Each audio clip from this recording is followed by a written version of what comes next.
नमस्ते बच्चों, कक्षा 7 विषय गणित और प्रश्नावली अपनी 15वीं चल रही है। ठोस आकारों का चित्रण और इसके बारे में अपने पढ़ चुकी हैं लगभग। और आपकी जो लास्ट प्रश्नावली है 15.4, इसके क्वेश्चन हल करने का प्रयास करते हैं। तो देखो, पहला क्वेश्चन क्या दे रखा है कि निम्नलिखित ठोसों के ठीक ऊपर एक जलता हुआ बल्ब आपको रखा गया है और प्रत्येक स्थिति में आपने क्या करनी है, छाया बनानी है इनकी। कि इनकी छाया किस प्रकार बनेगी।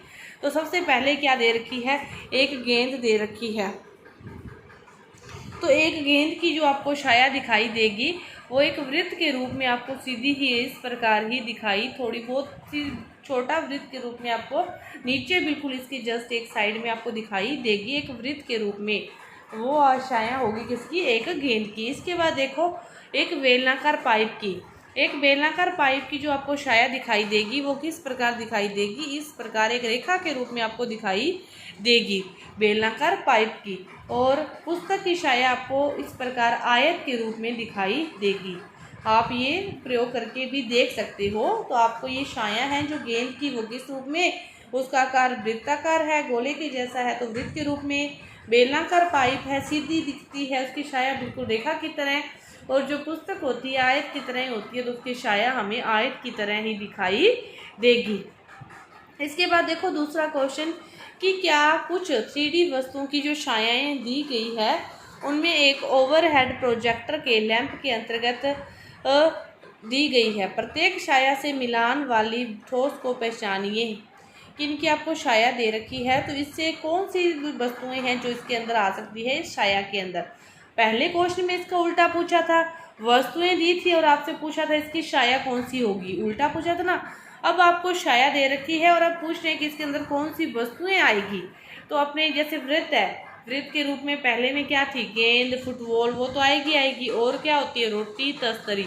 इसके अंदर जिनकी छाया वृत्त होगी उनके अंदर जो वस्तुएं आएगी वो रोटी, फुटबॉल, तस्तरी ये आएगी। वर्ग होगी, जिनकी छाया वर्ग होगी उसके अंदर क्या आएगा, पासा आ जाएगा, वर्गाकार मेज आ जाएगा, चौक का डिब्बा आदि ये उसके अंदर आ जाएंगी। उसके बाद जिनकी छाया त्रिभुज होगी, आइसक्रीम, शंकु, पेंसिल की नोक ये इसके अंदर आ जाएंगे। जो त्रिभुजाकार होंगे वो त्रिभुज के अंदर आ जाएंगे। जिनकी छाया आयत होगी तो सबसे पहले तो अपने पुस्तक या किताब के बारे में किया था, पेंसिल बॉक्स भी उसके अंदर आ जाएगा, टेबल भी उसके अंदर आ जाएगा। तो ये छाया दे रखी थी और आपसे पूछे तो उसके अंदर कौन सी वस्तुएं आएगी, उस आकार की जो वस्तुएं होगी वो उसके अंदर आ जाएगी। इसके बाद देखो तीसरा क्वेश्चन की जांच कीजिए कि क्या ये कथन सत्य है।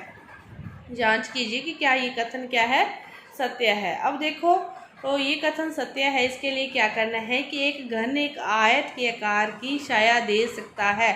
जो एक घन होता है वो एक आयत के आकार की छाया दे सकता है। तो आयत के लगभग जैसा ही होता है। आयत मतलब जो प्रत्येक घन को अपने आयत कह सकते हैं। तो पर घन की जैसे एक पोर्शन की बात करें, सॉरी, वर्ग की तरह है तो वर्ग को आयत कह सकते हैं ना, उसी प्रकार घन को भी क्या कह सकते हैं, आयत कह सकते हैं। तो हाँ, दे सकता है। एक घन एक षटभुज की छाया दे सकता है। तो घन में तो 4 ही भुजाएं, सामने वाली की बात करें, एक फलक की बात करें तो 6 भुजाओं वाली की वो छाया कैसे दे देगा। तो यह क्या है, असत्य है। पहला सत्य, दूसरा क्या है, असत्य है। तो ये आपकी प्रश्नावली पूरी हुई। धन्यवाद।